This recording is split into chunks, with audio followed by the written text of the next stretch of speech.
live around here? I don't. Do I speak in yet? Yeah, we're just hanging out. No, I live in Norfolk, Virginia. Whoa. And what Yeah. brings you here? Work. Work. Yeah. Okay. So like a event or something? Yeah. Yeah. Yeah. Good deal. Okay. We'll jump into it. Cool. First question is, what's your story? With what? Your story. Who is you? I moved around a lot when I was a kid. Lived in Europe for a bit, in England. Whoa. My dad was in the military. I ended up moving to Seattle. Got into music there. Started doing that for a while. And then I decided maybe I should go to college, do something else. So I went to college, did something else, and then I got involved in politics. So Yeah. Wicked. yeah. Okay, so what's something that your dad did that he got from the military that you picked up? Oh shoot. Golly. Because I know military people to be like, okay, I made my bed this way, I'm Yeah. still going to make my bed Yeah. that way. You know, I'll take it away. That's like unfortunate. I think he would kind of strong arm me into doing things, right? Into getting things done. And he was always right. Yeah. Right? And that's what's interesting is like I would be messing up and he'd be like, no, you got to do it this way. And I would do it his way and I'd get it done. And I kind of took that into my life. And, friends would come to me with issues and I'd be like, okay, well, you need to do this, this, and this. Yeah. And I could be right? I Yeah. could have had it all like perfect, but if I didn't communicate it with love, that you don't listen. And so I think that's something I picked up from my dad that I'm trying to break, right? Is like you can be totally right, but if you don't have love in what you're communicating, it doesn't Yeah. work. It doesn't matter. They don't care what you know until they know that you care, Yeah. is the saying. Yeah, exactly. I worked with kids. I ran schools like when I was younger. Uh-huh. And I think that really forced me to Yeah. learn that lesson. Yeah. Because they just will not listen. Yeah. If they don't know that you care about them. Where are so you that from? makes sense. Born in California, Northern Okay. California, right near Sacramento. Okay. Town called Davis. Cool. Then I've been around a ton. I was in San Diego, then I was in Seattle actually for No 3 way. years. What were you doing there? I was running an angel group, so I was like a chief of staff doing like investments Yeah. into startups. Were you in Seattle or like I lived outside? in Bellevue, Okay, but yeah, the yeah. office was in Eastlake. Okay. I don't know, like right by the harbor, kind of near the Needle. Yeah. And then I went to Nashville for a year, and now I'm here. Nice. And I've been a like nomad in between Yeah. traveling. Yeah. I was just in Nashville. Me and my buddies bought an ambulance, and we like renovated it, and then we drove it from Virginia Beach to first we went to the Smoky Mountains, then we went to Nashville, then Kentucky, and then back. Okay, so how did you meet these buddies, and where do I find buddies like this? Oh man. So one of them I met when I lived in England. Actually, his dad worked for the State Department, right? And so we both lived on this tiny military base in England. And I mean, it was tiny, so there's not a whole lot of kids around. And so we became pretty quick friends. Then we went to the same school. That was about 12 years ago. I'm 22 now. We met when we were like 11. So, yeah, so that's how I met one of them. The other, we just kind of met at school. He kind of fell into us. So. Yeah, I love it. Okay, Yeah. second big question Oh, yeah. is, what problem in the world right now means the most to you? Shoot. Golly. It's going to sound really hippie, but I don't know. I really care about, national security, but going broader than that, it's like, greed is really what every conflict comes down to, I think. It's like, what the Bible says, right? Like the love of money is the root of all evil. It's like that, every war is about, well, you have more oil than us, or you have more land than us, or we want that, and, it's like, I don't know, I guess we should all learn to just get along and be civilized. So greed, Yeah. for you, it would be the problem? Yeah, for sure. I think that's the root of everything. Root Do of you all think problems. that all people are greedy? Or like people are innately greedy? Yeah, that's a difficult question. I mean, yeah, I think to a degree, right, we are. It's hard to dodge these days. I'm sure there's some society out there without greed where they're a little more detached, but at least in the West, Yeah. totally. And so if that's a big problem, but also most people in the West have a lot of greed, Yeah. what are the things that we would need to do differently? Like what solutions kind of, how would we work on that? How would you work on that if you could wave a wand? Goodness. Like, this is your wand right Yeah, now, you know? yeah. I think it would just make everyone less attached to what they have, and Yeah. and more open to new things, right? Because that's another part of greed is we're greedy to hold on to what we already know, and we're greedy for that. We're not open to new change, and so I think if people were more open to new ways of doing things, right, then they'd be able to let go of what they have, and then it all becomes kind of fluid, right? Like, Yeah. you don't need it anymore. I think I would make travel a part of schools. Really? Because travel solves the minimalism problem. Because you're stuck to a backpack. Yeah. And it solves the being open to things. Because if Yeah. you're fucked and you're in Nigeria, you got to ask strangers and be open to their way of doing things. That's interesting. I've never thought about that. I don't know. That was just an idea that came to mind. No, yeah, that's a really good idea. Last question for you. All right. What person that you've met recently or what person that you've met in your life is the most impressive one or was really impressive to you? Most impressive.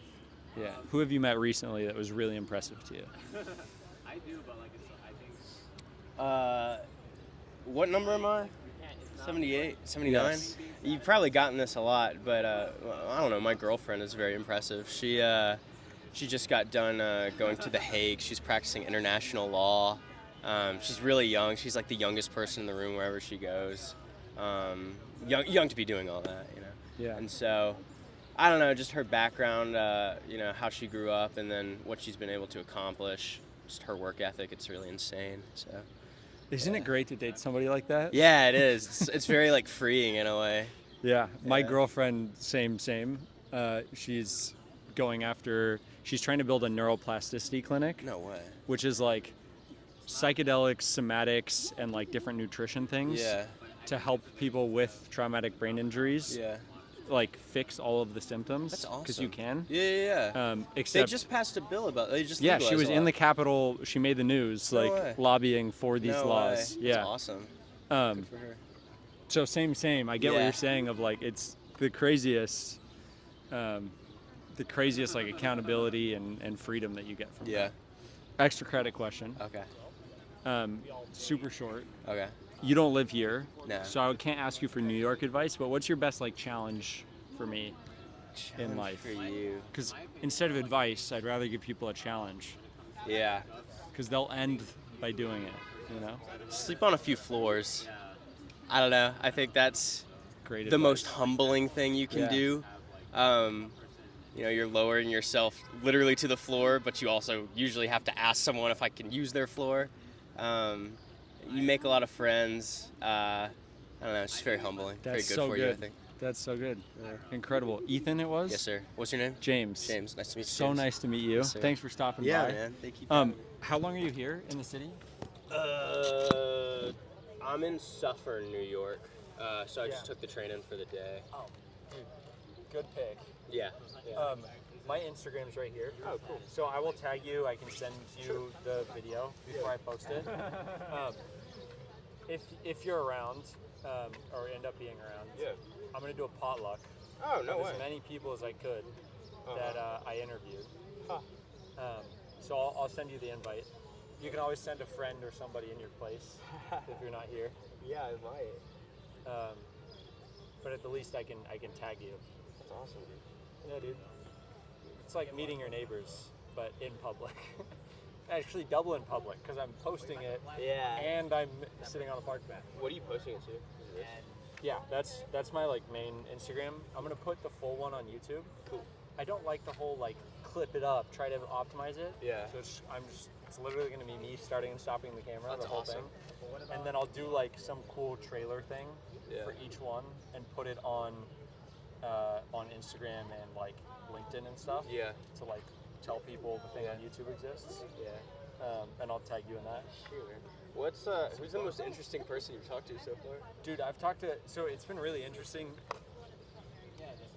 to see like the different neighborhoods. It's been interesting to see how different people react to questions, the patterns in answers to questions. But interesting person. The person that comes to mind first is a guy named,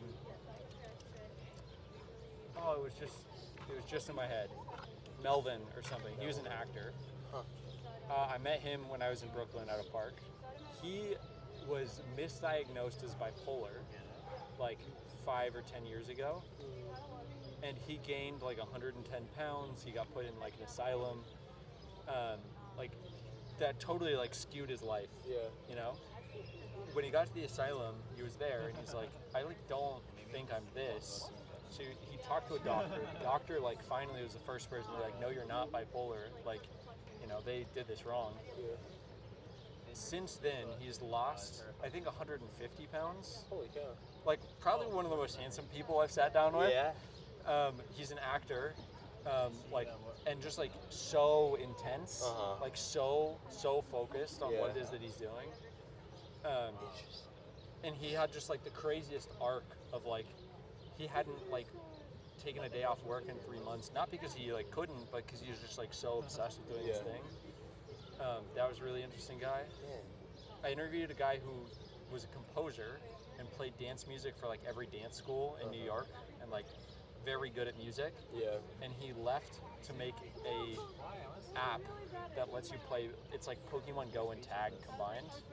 So like, you look on your map, you can see like where everybody is. Yeah. And you're trying to capture the crown from somebody who's like tagging so them. sick. You can like walkie-talkie Yeah. using your phone to talk to people playing the game. That was really, he was super interesting. Yeah. You're a really interesting case because like you were a military kid. Yeah. You did this ambulance thing. Now you're working in politics. Yeah. I don't think I've interviewed anybody working in politics. Really? Yeah. That's surprising. Yeah. It's been really interesting. I think something like this, I'm not really trying to like get an angle, you know? So it's more like everybody's really interesting in their own way. Yeah. Because I'm able to like just follow my curiosity. Yeah. Around, you know? Yeah. No, yeah. When we went on this ambulance trip, my buddy, one of them is in film school. He just graduated film school, actually. So he made it kind of into a documentary, and the whole angle was like talking to people, just seeing what we have to say. Wait, for the ambulance trip? Yeah. Can you send me that? Yeah. Let me see. That's got to be so interesting. He's in. I don't know if it's on YouTube yet. He's in Germany right now. How long ago was this that you did the ambulance This trip? was in March. Okay. Yeah. Them film kids love to edit things. Hi, now. This is what also makes this easy, is I am not going to edit it. Yeah. Are you up for an interview? Alright. Yeah. I'll get going. Dude. Pleasure to meet you. Thank Well, you. you're welcome to come back and hang out. I'll keep interviewing people. Have a good trip, dude. You up for an interview?